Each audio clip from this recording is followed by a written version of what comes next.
말씀을 시작하면서 여러분이 한번 여쭙고 싶어요. 여러분의 삶이 바쁩니까? 다른 말은 분주하십니까? 왜 대답 안 하세요? 바쁘다면 바쁘고 안 바쁘다면 안 바쁘고 시간 자기 나름대로 활약에 따라 상황이 달라질 수 있는 거 맞습니다. 그런데 시간이 갈수록 시대가 흐를수록 사실 어찌 보면 과거에 비해서 지금의 모습은 삶의 여유가 그렇게 없는 것 같아요. 왜 그럴까요? 이때에 우리에게 더 지혜가 필요한 것 아니겠습니까? 너무 분주하게 살아가고 있는 현재 우리의 모습. 그러다 보니 그래도 우리 한국 사람들이 가지고 있는 우리만이 가지고 있는 고유의 특징이라고 그래야 될까요? 이 정이란 게 우리 민족이 가지고 있는 아주 참으로 좋은 것인데 이 정마저도 메말라가고 있는 것 같아서 참으로 안타깝습니다. 그래서일까요? 요즘 계속해서 언론의 사람들이 자꾸만 묻지마 범죄가 많이 일어나고 있습니다. 괜히 지나간 사람 상해를 입히고 가만히 있는 사람들에게 피해를 입히는 화를 더 벗어나서 분노하는 그러한 시대로 가고 있는 것 같아서 너무 안타깝습니다. 물론 그런 중에서도 훈훈한 이야기들도 많이 있지요. 이 화가 분노가 이 사회를 고통스럽게 만들고 있습니다. 그렇지만 10월 사랑의 달에 온 우리 믿음의 성도들은 주님의 사랑을 기억하면서 마음의 여유를 가지면 좋겠습니다. 말씀을 통해서 진짜 여러분들의 마음속에 여유가 있어지시기 바랍니다. 이렇게 복잡하고 힘든 때에 우리는 어떻게 살아야 할까? 고린도서 13장 11절에 내가 어렸을 때는 말하는 것이 어린아이와 같고 깨닫는 것이 어린아이와 같고 생각하는 것이 어린아이와 같다가 장성한 사람이 되어서는 어린아이의 일을 버렸노라 라고 말씀하고 있습니다. 우리의 말하는 것, 생각하는 것, 행동하는 것들이 어린아이와 같이 계속 그 상태에 머물러 있어서는 안 됩니다. 물론 어린아이가 어린아이의 표현을 하면 참 귀엽고 좋아요. 그렇죠? 근데 어린아이들 가운데 더러 어른스러운 표현을 하면 대견스럽기도 하지만 때로는 좀 징그럽기도 해요. 뭐야 이거? 어린이 나와야 진짜 더 귀여움을 받는 거 아니겠습니까? 그런데 어른이 되었음에도 불구하고 어린아이와 같다면 어떻게 되겠습니까? 이것은 더 말할 나위 없지요. 우리의 믿음이 성숙할수록 어른처럼 장성한 분량에 이르고 그리고 최종적으로는 그리스도의 장성한 분량에 이르러야 되는 것 아니겠습니까? 그래야 우리 하나님께서 기뻐하시는 삶을 사는 것이다 라고 말할 수 있지요. 이런 믿음의 장성한 분량을 가지기 위해서는 오늘 우리에게 주신 한 절 말씀이지만 너무나 우리에게 익히 들어서 알고 있는 말씀이지만 다시 한번 돌이키면서 이 말씀의 의미를 찾아가기를 원합니다. 우리가 가져야 할 그러니까 믿음의 장성한 분량을 갖기 위해서는 역시나 강조될 점이 있다면 바로 믿음입니다. 그러면 지금까지 믿음으로 안 살았기에 또 믿음 말씀하시는 겁니까? 라고 여러분 반문하실지 모르겠습니다. 그러면 좀 더 진지하게 과연 믿음이 무엇입니까? 여러분에게 묻고 싶습니다. 히브리서 기자는 이렇게 표현했습니다. 믿음은 바라는 것들의 실상이요 보이지 않는 것들의 증거니 선진들이 이로써 증거를 얻었느니라 라고 말씀하고 있습니다. 믿음은 바라는 것들의 실상이다 라고 표현했습니다. 무슨 말이냐면 지금 우리 눈에 보이지 않지만 믿음으로 무언가를 바라보는데 그것들의 현재 실제가 바로 믿음이라는 거죠. 믿음은 결코 허구가 아닙니다. 왜요? 이미 믿음의 선배들이 이 믿음을 통해서 증거되어졌고 그들은 경험함을 통해서 입증했다, 즉 검증했다라는 그러한 결론입니다. 계속해서 히브리서 기자를 통해서 말씀합니다. 11장 3절에 믿음으로 모든 세계가 하나님의 말씀으로 지어진 줄 우리가 아나니 보이는 것은 나타나는 것으로 말미암아 되는 것이 아니니라. 믿음으로 아벨은 가인보다 나은 제사를 하나님께 드림으로 의로운 자라 하는 증거를 얻었고 하나님께서 이 예물에 대하여 증언하심이라라고 했습니다.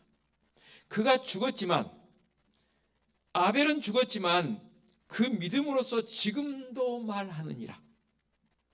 수천 년이 지난 지금도 우리는 가인의 제사가 아니라 아벨의 제사를 드리기를 원하는 그 제사적 본연의 모습, 율법이 주어지기 전인데도, 제사법이 주어지기 전인데도 하나님께 온전한 예배를 드렸던, 제사했던 아벨의 제사가 지금도 우리의 입에 강조되어지고 있습니다. 그런 거라 그 말입니다. 아벨뿐입니까? 믿음으로 에녹은, 믿음으로 노아는, 아브라함은, 사라는, 요셉은, 모세는 등등 믿음의 선배들이 이미 이 믿음에 대해서 증거로 입증을 했다 그 말입니다. 그러므로 믿음으로 살았던 수많은 사람들이 증거자가 되어서 우리에게 말씀하고 있습니다. 믿음으로 봐야 하고, 믿음으로 살아야 하고, 믿음으로 행해야 합니다. 그래야 진짜 믿음 있는 자다라고 말할 수 있는 것 아니겠습니까? 믿음이 없이는 기쁘시게 못하나니 하나님께 나아가는 자는 반드시 그가 계신 것과 또한 그가 자기를 찾는 자들에게 상 주시는 이심을 믿어야 할지니라 말씀하고 있습니다. 내가 무슨 말을 하리요 하면서 기드온, 바락, 삼손, 입다, 다윗, 사무엘 및 선지자들의 일을 말하려면 내게 시간이 부족하려다라고 수많은 믿음의 선배들을 열거해 놨습니다. 이런 사람들을 뭐라고 표현하고 있는지 아십니까? 히브리서 11장 38절에 이렇게 표현했습니다. 세상에 감당하지 못하는 사람이라 했습니다. 더러 우리 사람들 관계성 속에 그런 표현 쓰지 않습니까? 좀 독특한 사람들 내지는 모진 사람들이지요. 그 사람들을 우리가 뭐라고 표현합니까? 이 사람은 내가 감당 못해. 이 사람은 누구도 감당 못해. 좋은 의미에서 감당 못한다라는 참 좋은 일이지만, 좋은 의미가 아닌, 만일에 그 사람이 무자비한 사람이라면 그 무자비함을 우리는 감당 못해라 한다면 참 안타까운 일이지만, 오늘 말씀에서 세상이 감당치 못하는 사람이 언급되어진 사람은 부정이 아니라 긍정적인 관점에서 표현하고 있습니다. 세상이 감당치 못할 믿음의 선배들의 삶의 모습을 한번 봐볼까요? 그들은 어떻나요? 온갖 희롱과 채찍질과 결박과 옥에 갇히는 것을 기본이었고, 돌로 치는 것과 심지어는 톱으로 켜는 것과 칼에 죽는 것을 당했지만 믿음이 있었기에 그들은 승리했습니다. 베드로 사도를 통해서 말씀하십니다. 베드로 1장 5절 7절 이러므로 너희가 더욱 힘써 너희 믿음의 덕의 지식을 지식에 절제를 절제에 인내를 인내에 경건을 경건에 형제 우애를 형제 우애에 사랑을 공급하라 했습니다. 보십시오. 가장 기초가 무엇입니까? 믿음으로 출발합니다. 너희 믿음의 덕을 세우라 했고, 지식, 절제, 인내, 경건, 형제 우애, 그 위에 뭐를 공급하라? 사랑을 공급하라 했습니다. 조금 위에 말씀드리겠지만 결국 믿음이 가장 기초가 되어지고 그 위에 여러 가지 것들이 더해집니다. 그리고는 가장 위에 뭘 더하라? 사랑을 더하라. 이렇게 우리는 믿음이 중요함을 다시 한번 마음속 깊이 새기고 나서 이어서 우리가 가져야 할 게 뭐냐면 소망입니다. 믿음의 크기는 무엇으로 결정되는지 아십니까? 그 사람의 믿음이 얼마나 큰지 작은지를 무엇으로 우리가 평가할 수 있는지 아십니까? 바로 소망의 크기입니다. 어떤 소망을 가지고 살아가느냐, 어떤 소망을 가지고 기도하느냐, 어떤 종류의 소망을 가지고 있느냐에 따라서 그 사람의 믿음이 평가되어집니다. 물론 우리가 평가할 수 있는 믿음의 분량은 아니지요. 그러나 우리가 우리의 눈에 보이는 것들을 그래도 나름 평가를 하지 않습니까? 그럴 때 이 소망의 크기에 따라서 그 사람의 믿음의 크기가 평가되어지는 것이지요. 이것이 바로 장래 그 사람을 결정합니다. 그 사람의 말하는 것, 기도하는 것을 보면 그 사람의 10년 후에, 20년 후에, 30년 후를 예측해 볼 수 있습니다.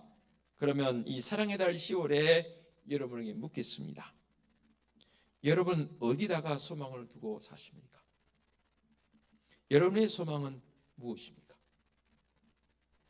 이 소망이 바로 되어 있어야 진정한 사랑의 열매를 맺게 됩니다. 반대로 소망이 올바르지 않으면 진정한 사랑의 열매가 맺어질 수가 없지요. 다시 말해서 내가 만약 내 목숨을 다하여 내 이웃을 위해서 희생된다 하더라도 소망이 하나님께 있으니까 내가 영원한 나라에 소망을 두고 살아가니까 나중 상 받는 일도 당연한 것 아니겠습니까? 이 땅의 소망이 아니라 하나님 나라에 대한 소망, 아니 하나님 자신이 우리의 소망이 되어질 때 비로소 그 사람의 삶의 모습은 달라집니다. 이렇게 됨을 통해서 사랑의 기적이 나타나고 사랑의 열매가 맺혀지는 것이고 사랑의 신비로운 모습을 경험할 수 있는 성도적 삶이 되는 줄로 믿습니다. 예수 그리스도께서 십자가에 온전히 자기를 버릴 수 있으셨던 것은 부활의 영광을 하나님께서 주실 것을 믿었기 때문입니다. 어떤 설교가들은 주석가들은 아브라함의 믿음을 바로 부활신앙으로 평가하기도 합니다. 아브라함이 이삭을 하나님께 제물로 드릴 수 있었던 그 믿음의 모습은 어디에 있는 것인가? 아브라함도 이미 오래전 사람이지만 부활의 믿음이 있었다는 거죠. 저는 그 해석이 마음속에 와 닿았습니다. 그래서 어찌 보면 아브라함을 예수 그리스도의 예표적 관점으로도 해석하기도 합니다. 왜 초대교회 성도들이 감옥에 갇히고 맹수들의 밥이 되고 냄새나고 음습한 카타콤에서 그토록 오래도록 수백 년이 지나도록 그곳에서 햇빛 한번 보지 못하고 살 수 있었을까요? 그럴 수 있는 이유는 바로 장차 올 하나님의 나라와 부활을 믿었기 때문입니다. 내가 이 땅에서 수고하고 포기한 대가가 하나님께서 내게 주신 영광과 좋게 비교할 수 없다라고 사도 바울은 로마서의 말씀을 통해 표현했지 않습니까? 로마서 8장 18절 생각하건대 현재의 고난은 장차 우리에게 나타날 영광과 비교할 수 없도다. 지금 내가 겪고 있는 현재적 고난의 모습이 장차 나타날 하나님의 영광과 비교가 안 된다는 거지요. 그 믿음이 있었기 때문에 그 소망이 있었기 때문에 견딜 수 있었습니다. 그렇습니다. 하나님의 나라에 대한 소망이 우리에겐 중요합니다. 바울은 계속해서 로마서 8장 35절로 39절 이렇게 표현합니다. 누가 우리를 그리스도의 사랑에서 끊으리여 환난이나 공고나 박해나 기근이나 적신이나 위험이나 칼이랴.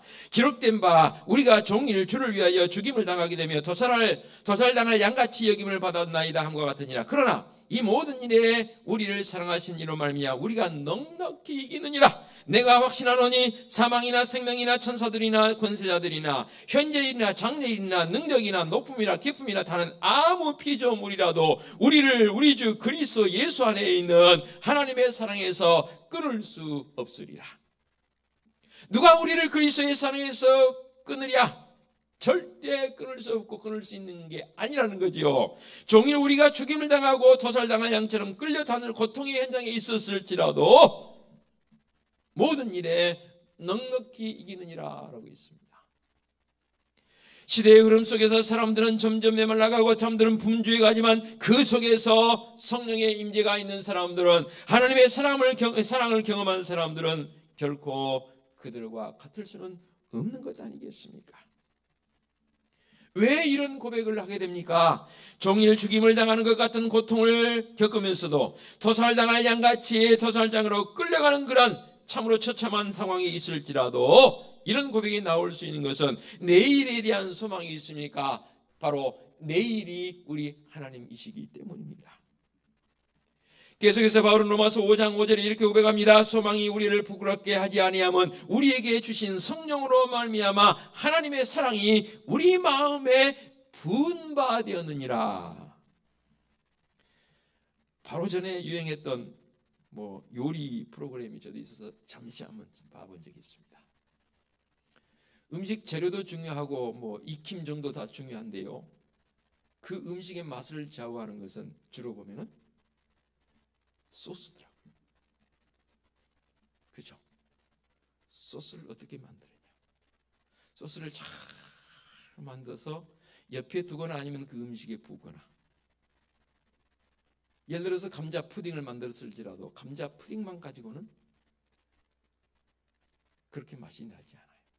그 감자 푸딩에 부어야 할 소스가 무엇이냐에 따라서 그 감자 푸딩의 맛은 완전히 달라집니다. 다시 말씀드립니다. 로마서 5장의 5절 말씀처럼 소망이 우리를 부끄럽게 하지 아니하면 우리에게 주신 성령으로 말미암아 하나님의 사랑이 우리의 마음에 분바되었느니라. 하나님의 사랑이 우리에게 인생의 최고의 소스가 되어져서 우리 인생에 분바되어졌을 때 그 사람을 세상 사람들은 감당치 못할 사람이 되더라는 거죠. 그렇습니다. 하나님의 나라를 소망하고 하나님의 영광을 위해서 나의 전부를 드리는 소망의 삶은 결코 부끄럽지 않게 해 주십니다. 소망하는 것들을 부끄럽게 아니하신다 했습니다. 반드시 이루어 주십니다. 그러면서 소망은 영혼의 닻이라라고 히브리서 기자는 고백합니다. 히브리서 6장 19절에 우리가 이 소망이 있는 것은 영혼의 닷 같아서 튼튼하고 견고하여 휘장 안에 들어가나니. 구분하실 줄 아시죠? 닷과 돛 구별할 줄 아시죠? 돛은 뭐고 닷은 뭐예요? 우리 젊은 친구들이 있으니까 헷갈리지 마세요. 닷은 뭐고 돛은 뭐예요? 돛은 바람을 받는 올라가는 일종의 천 내지는 다른 것으로 해서 배가 진행할 수 있도록 기관이 발달하지 않았을 때는 이 돛의 바람의 힘을 이용해서 배가 앞으로 전진하던 게 바로 돛입니다. 닷은요. 닷을 내려라 하지 않습니까? 닷은 그 배를 다른 데로 움직이지 못하도록 고정시키는 도구가 바로 닷입니다. 풍랑이 일어도 이 닷이 내려지게 되면 조금은 흔들릴 수 있지만 결코 이 배는 다른 데로 떠나가지 않습니다. 예수 그리스도가 우리의 소망이기에 그 예수 그리스도로 내 인생에 닷을 내리게 되면 그 인생은 그래요. 풍파 일면 흔들리긴 해요. 전혀 안 흔들리는 배가 어디 있습니까? 풍파가 있는데 그 거대한 배도 풍랑이 일면 흔들립니다.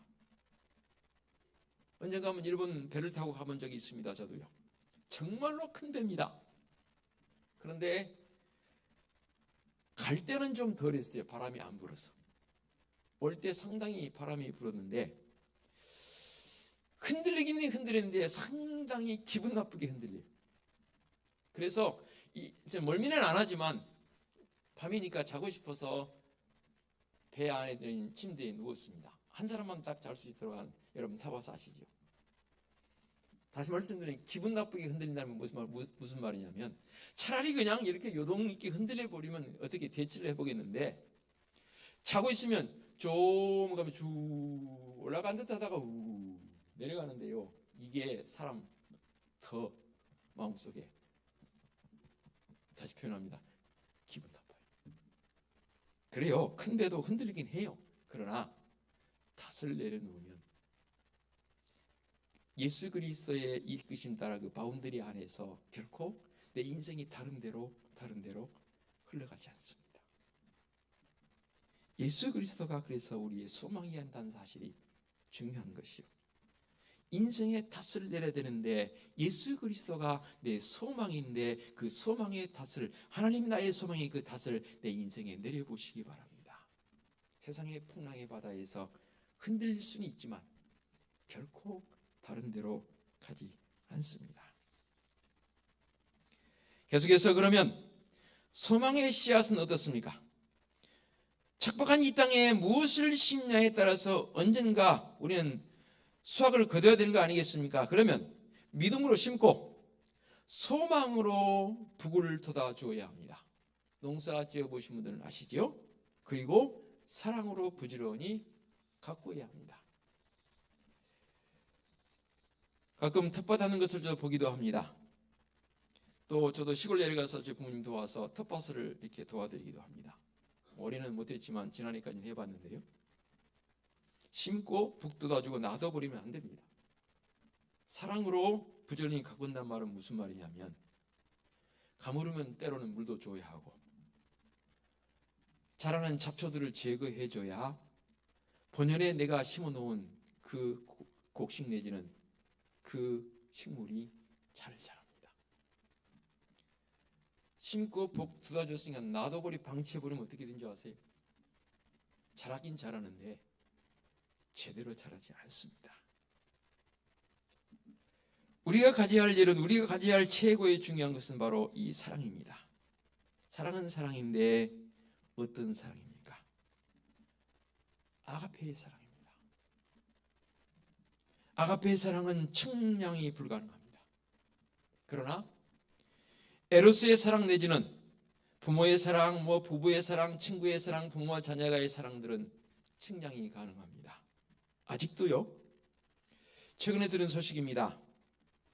젊은 이 부모들이, 특히 젊은 엄마들이 지금도 새 생명을 버리고 갑니다. 매스컴을 통해서 어느 교회 목사님께서 그 아이를 이곳에 두고 가세요라고 생명 박스 해놓은 거 아시죠? 저는 그게 없어진 줄 알았어요. 그게 지금도 있어요. 예전 같지는 않지만 지금도 그 베이비 박스에 아이를 버려두고 가는 젊은 부모가 지금도 있어요. 요즘 아버지와 요즘 어머니들의 가슴이 변해가고 있습니다. 그렇습니다. 다른 사랑들은 변해요. 그러나 아가페이신 하나님의 사랑은 결코 변하지 않습니다. 이 세상의 사랑을 초월한 사랑이 바로 하나님의 사랑입니다. 이 아가페 사랑이 우리에게 절대로 필요합니다. 이 사랑만이 영원하고, 이 사랑만이 참되고, 이 사랑만이 힘을 얻습니다. 이 사랑은 모든 것을 이겨내는 줄로 믿습니다. 사랑의 힘보다 더 큰 힘이 어디 있습니까? 바로 우리 하나님의 아가페 사랑이지요. 지금 우리가 가져야 할 최고의 것은 바로 이 하나님의 사랑 아닙니까? 사랑 중에서도 하나님의 사랑으로 살아가기를 원합니다. 우리 하나님은 누구이십니까? 여호와이십니다. 여호와는 어떤 분이십니까? 스스로 있는 분입니다. 하나님을 알면 그 사랑을 바로 힘입어야 합니다. 왜 우리가 하나님을 알고 하나님을 나의 창조주로, 나의 아버지로 모시기를 원하십니까? 왜 여러분들은 그런 고백을 하십니까? 바로 그 하나님의 사랑을 힘입기 위해서 아닙니까? 사랑이신 하나님은 천지 만물을 창조하신 능력의 하나님이시요 전능하신 하나님이시요 그리고 나의 아버지가 되어주셔서 인격적으로 나를 만나주신 분입니다. 이게 중요합니다. 천지를 창조하시고 나를 아시고 하신 분 다 중요해요. 근데 제일 중요한 것은 전 개인적인 고백입니다. 나를 인격적으로 만나주십니다. 사람과의 관계에도요, 그냥 만나는 사람하고 인격적으로 만나는 사람 관계는 완전히 다릅니다. 인격적으로 만나는 사람과의 관계성은요, 정말로 깊어집니다. 심지어는 내게 있는 것을 다 줘도 아깝지 않은 그런 관계가 인격적 만남입니다. 밖에 있는 외국 사람들이 한국에 들어와서 상당히 놀라는 것 중에 하나가 바로 그거라고 그래요. 우리는 정의 문화가 발달해 있어서 사람들이 가다가 넘어지면 사람들은 넘어졌어 보통 지나가지. 우리는 어때요? 가서 이렇게 세워주시면서 아이고 아프진 않아요. 어디 무릎 까이진 않았어요. 심지어는 전혀 모르는 사람인데도 무릎이 이렇게 까인 그 모습을 보면은 약국에서 밴드라도 이렇게 붙여주는 그런 정이 있습니다. 저는 제 지갑에 항상 제가 밴드를 가지고 다닙니다. 그래서 혹시 누가 여러분이 가셔서 어디 살짝 상처가 나면 저를 찾으세요. 그러면 제가 가서 밴드 붙여드리겠습니다. 우리의 마음속에 주님 예수 그리스도의 마음, 우리 하나님의 사랑이 내 속에 있기를 원해서 믿음을 가지고 그 사랑의 하나님을 나의 아버지로, 나의 창조자로 고백하는 것 아니겠습니까? 말씀의 결론입니다. 하나님의 나라가 왜 힘이 있습니까? 사랑 때문입니다. 하나님의 나라가 온 세계를 통치하고 우리가 하나님 앞에 나와서 예배할 수 있는 것도 하나님의 사랑의 크기가 너무 크기 때문입니다. 그 사랑의 마음이 내 마음이 되어지기 때문입니다. 정말로 말씀 마무리합니다. 우리의 마음의 크기가 얼마나 크다고요? 몰라요? 우리의 마음의 크기가 밴댕이 소갈딱지 같은 작은 겁니까? 우리의 마음의 크기는 하나님만큼 큽니다. 그 하나님만큼 큰 마음에는 어떤 것이 들어와도, 세상에 어떤 것이 들어와도 만족이 안 됩니다. 그런데 하나님 마음만큼 큰 우리 마음에 하나님의 마음이 쑥 들어옵니다. 그것도 사랑의 마음이. 믿음으로 시작해서 믿음으로 잘 우리가 뿌려서 소망의 북을 돋아주어져서 사랑으로 잘 갖고 나갈 때에 정말로 행복한, 누가 봐도 부러움의 대상이 될 수 있는, 세상이 감당치 못할 믿음의 사람으로 살아가는 멋있는 인생이 되더라고요. 우리 한번 그런 인생을 살아보기를 원합니다. 기도하겠습니다. 하나님 아버지 감사합니다. 믿음, 소망, 사랑, 이 세 가지는 항상 있을 것이지만 그 중에 제일은 사랑이라 말씀하고 있습니다. 예, 우리 인생의 믿음으로 씨를 뿌려서 소망의 북을 돋아서 사랑으로 잘 갖고 가고 있는 아름답고 멋있는 우리 성도들의 인생이 되는 줄로 믿습니다. 우리 하나님, 이렇게 나를 인격적으로 만나주시는데 어찌 내가 세상에서 이렇다 할 불평과 안타까운 모습을 가지고 살아가겠습니까? 더 많이 감격하고 더 많이 감동하고 더 많이 은혜 가운데 거할 수 있는 복된 성도들의 삶이 되게 하옵소서. 예수 그리스도의 이름으로 기도하옵나이다. 아멘.